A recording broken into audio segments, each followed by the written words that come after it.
and welcome to the Power Up Talk Show, a talk show where we bring together community leaders, inspirational people that are making a difference in our community. I am Sandy Spady, your host, and welcome to the Power Up Talk Show. I have an honor to be sitting next to this beautiful soul. I'm going to introduce my amazing guest today. Today's guest is the true definition of resilience and optimism. Virginia Ayers is a proud Omaha native with a deep compassion for people from all walks of life, especially those navigating the challenges of starting over. With a background in affordable housing and a lifetime of service to immigrants and refugees, she's helped countless families create new beginnings. A single mother of 4 successful adults and a two-time cancer survivor. Virginia has turned every challenge into a stepping stone. She's a fashionista, an adventurer, and a woman of deep faith. Please help me welcome Virginia Ayers to the Power Up Talk Show. Okay, yay, welcome, Virginia. Oh my gosh, so much to talk about, Virginia, but share with the world really your journey of being a 2-time survivor of cancer. Was it just last Wednesday you rang the bell? Yes, it was last Tuesday when I was there. And first I want to say thank you for having me. It's an honor and a pleasure to be here to share my story. It all kind of started, let's see, in June or July of 2023. And they found, just through a routine exam, they found that I had lung cancer. So then they did a surgery to remove a third of my left lung. And that seemed to be all okay. So at that time, I didn't go through any chemo or radiation. But the following year, actually a year this week, they discovered the gallbladder cancer, and that had traveled from my gallbladder to my liver and my lymph nodes. So they did a surgery, and then with that, because that cancer was very aggressive, I think it was between a stage 3 and 4, they said, well, we're going to really recommend that you do radiation and chemotherapy. So from September of last year through the first week of March this year, I was doing treatments. I did the surgery again, radiation and chemotherapy.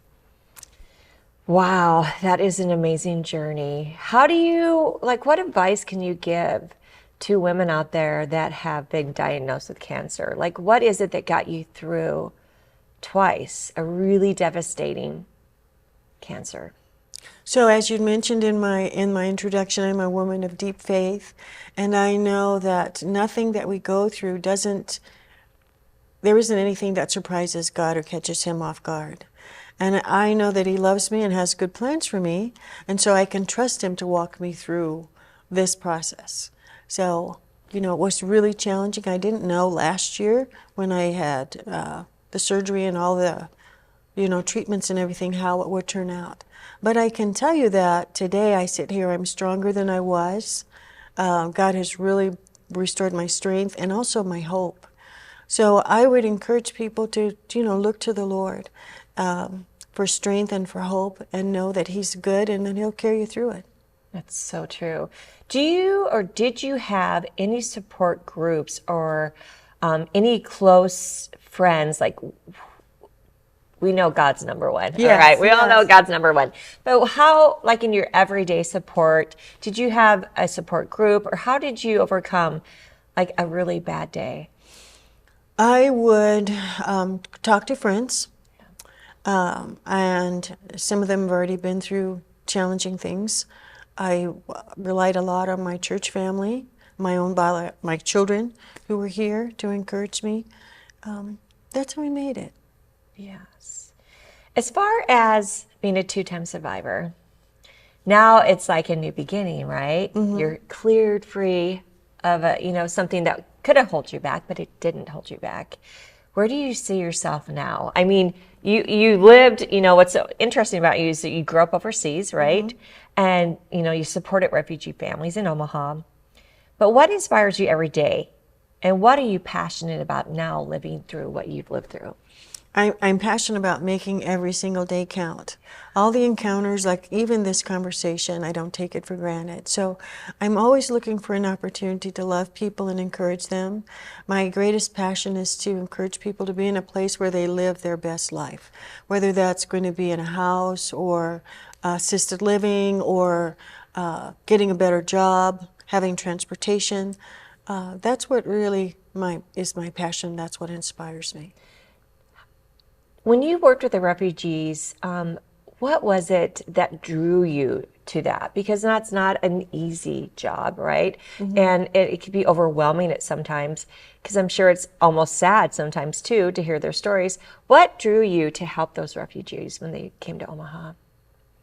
Well, I knew a little bit about the background that they had, mm-hmm. and that it was going to be difficult given the background and the trauma, and they were going to be facing challenges here for language, learning the culture, their kids going to school, all of those things. And so I did my best to kind of wrap my arms around them and guide them through this. And so I had a lot of support from community organizations too, and from the public school system. They had counselors and everything to kind of help them assimilate. And then years later, I ran into some of them, and one of them would say, "Hey, I remember you. You were the manager." And so they said that they remembered that I was kind to their people. Wow. I can't think of any greater compliment than to be known for being kind. Being kind. Gosh, how many years did you do that? I did that about 4 years there, and then at another employer about 2 years. So around 6 years, I'm sure you have a lot of great moments, right, mm-hmm. of helping the refugees. Can you share with the audience anything that really just, besides being known for being kind, I mean, mm-hmm. that is beautiful. Mm-hmm. What other memories could you say that really stands out to you that you could share?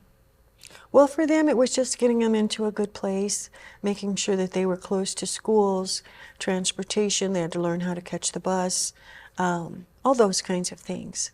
But another job that I had, I was a Ways to Work program coordinator with Boys Town. And so my job was to help single moms or lower income families to qualify for car loans. So that would mean basically that I met with them, we did a credit review, a budget, helped them clean up their credit, went shopping for a car. And so I had relationships there with dealerships too, and they would sell us a really decent car for like $10,000. So I saw my families get their credit cleaned up, they got cars, they got better jobs, because that was the reason why they were in the program. They wanted a better job, but the bus doesn't go into all the places that they needed to go. So over time, they paid off their cars. Some of them became homeowners for the first time. Some of them bought new cars. Many of them got better jobs, and then they were their health had been evaluated along the way, so they had better health. Mm-hmm. Their blood pressure was less. For one family, I remember the mom went back to college because she had a car now, and she had older teenagers, and the teenagers are watching her story, and they said, "Well, I want to go to college too," because Mom had done it. It was just had a ripple effect. Yeah. That I was just so grateful for, to be at that intersection in their life. That's beautiful, because the ripple effect could go either way, right? Mm-hmm. If they didn't get the help or the support, it could just continue, down a path that is hopeless, right? I love that about that.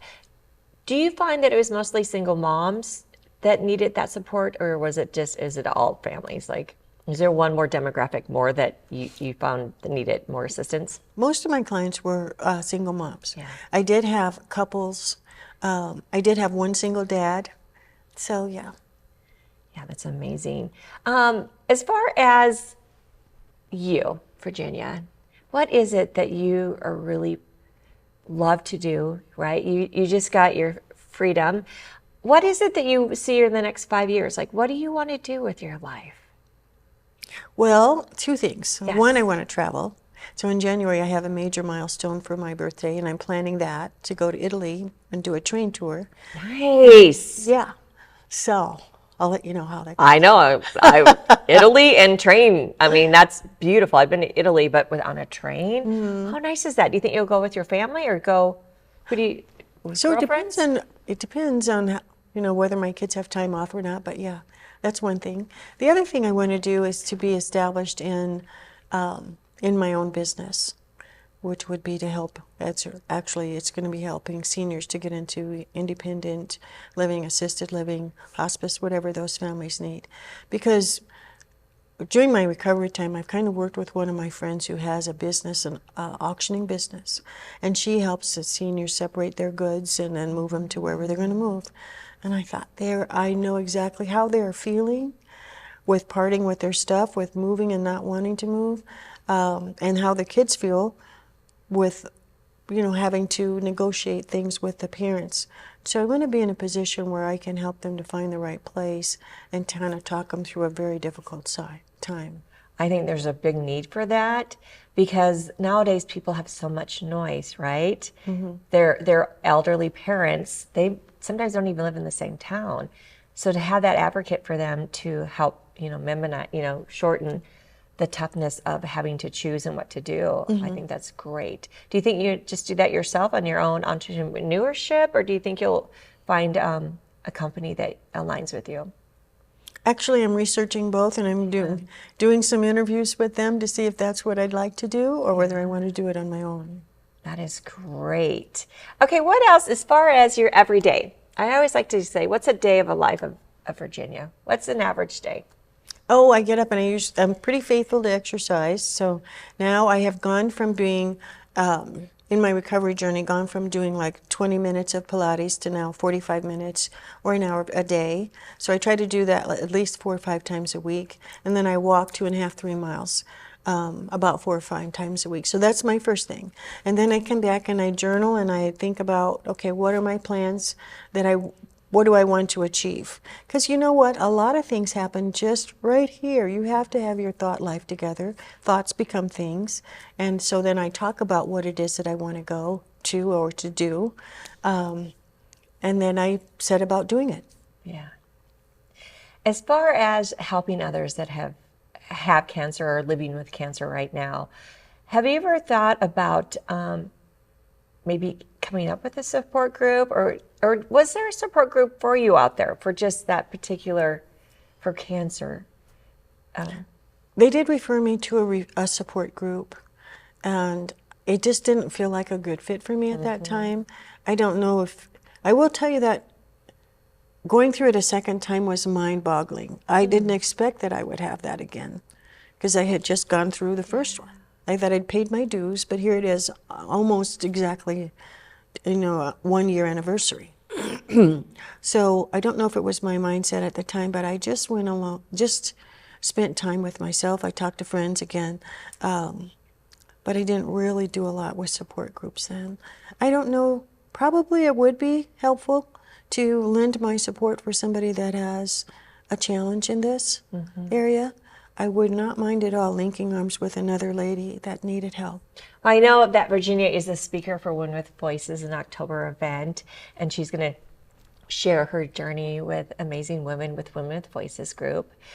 When you speak to the group in October, what's the one thing after they leave hearing you speak that you hope that they really learn from you?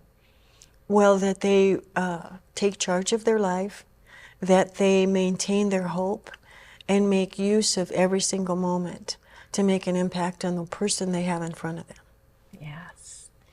Don't miss out. Soon to come, October, we're going to have amazing women talk about breast awareness, cancer awareness, suicide awareness, and mental illness.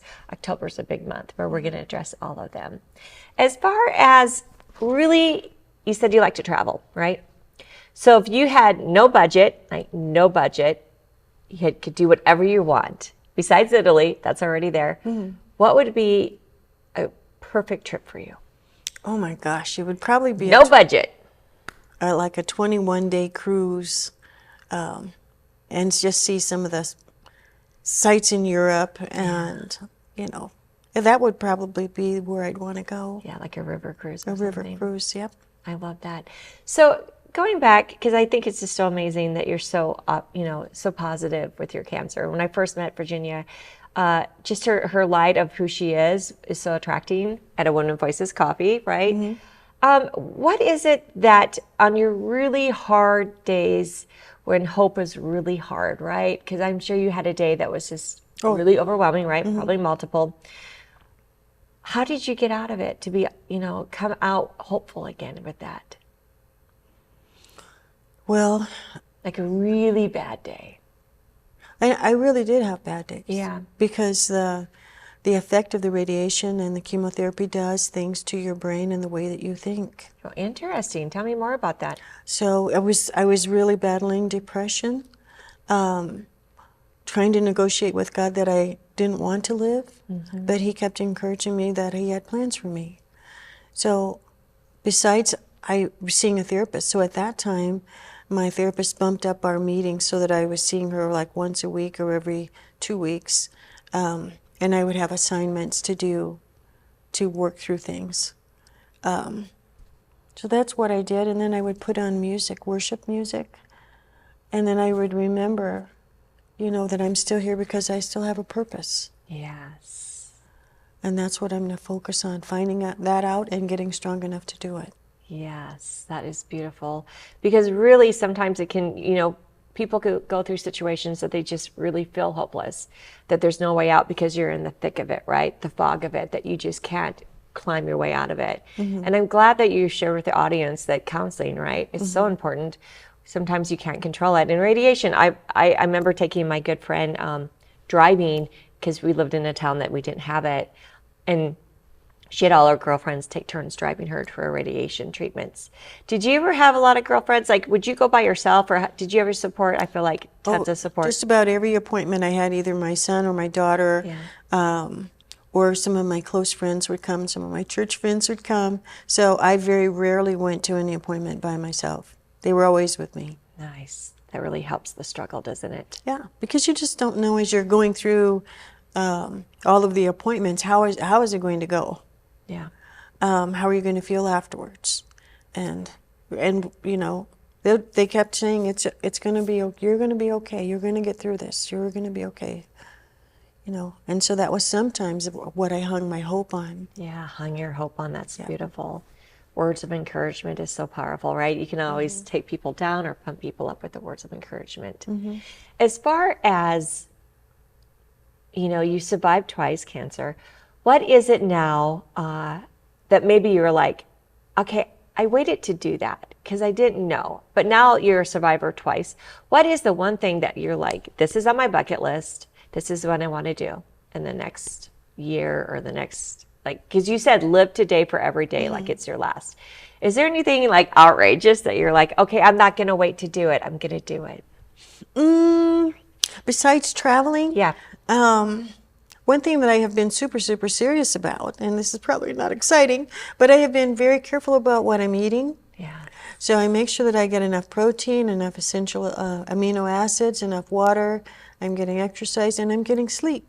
Yes. And I'm mixing in some fun and some art in there too. So I hang out with my girlfriends, and we do collages, we listen to music, we dance around.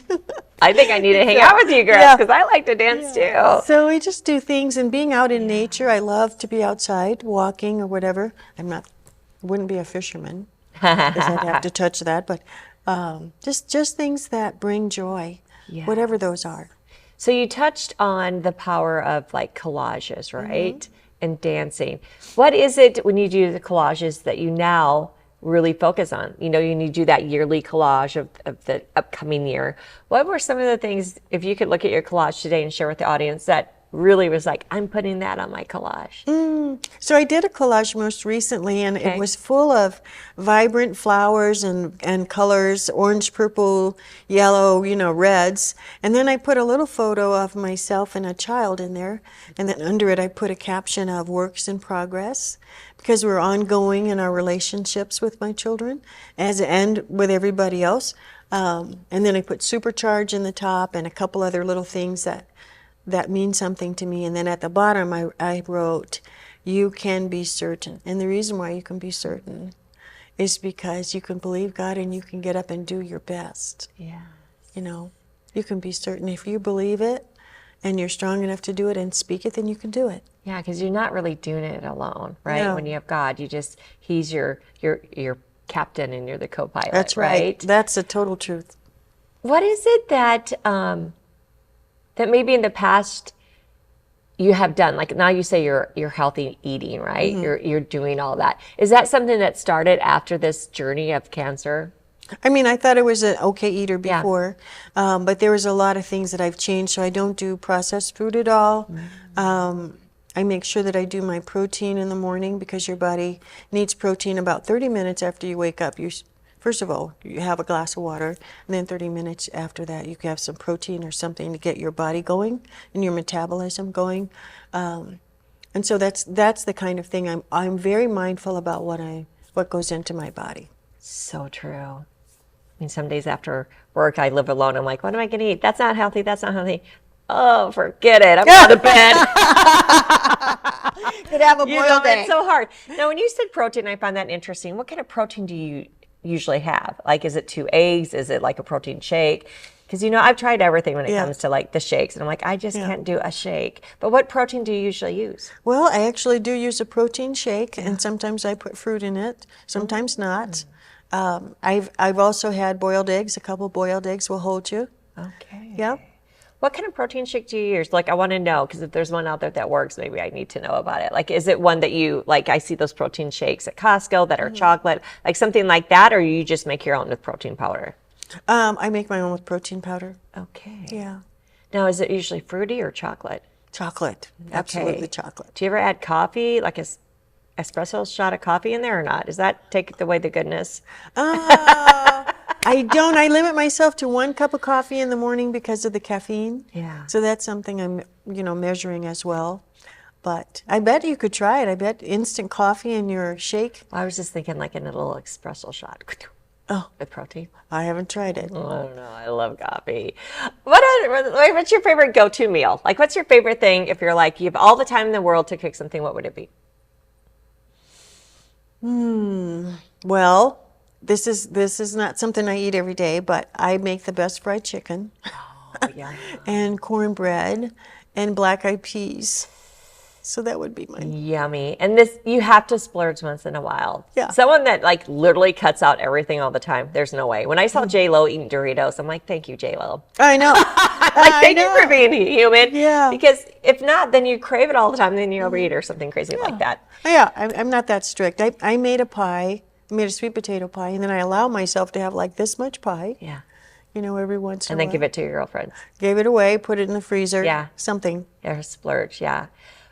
As far as fashionista, right? Every time I see Virginia, she's like dressed to the kilt. Like, what is it? Like, what's your go-to style? Because like, obviously we both like big glasses, right? Yeah.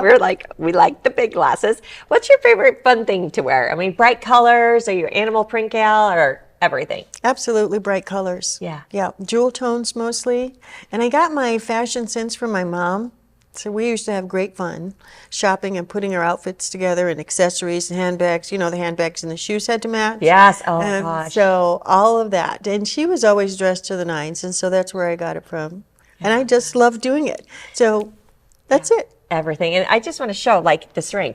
This is a beautiful ring. And where did you get this beautiful ring at? It was my great-grandmother's ring. Yeah. And it was passed down, and I have it, and it fits. I think it's jade.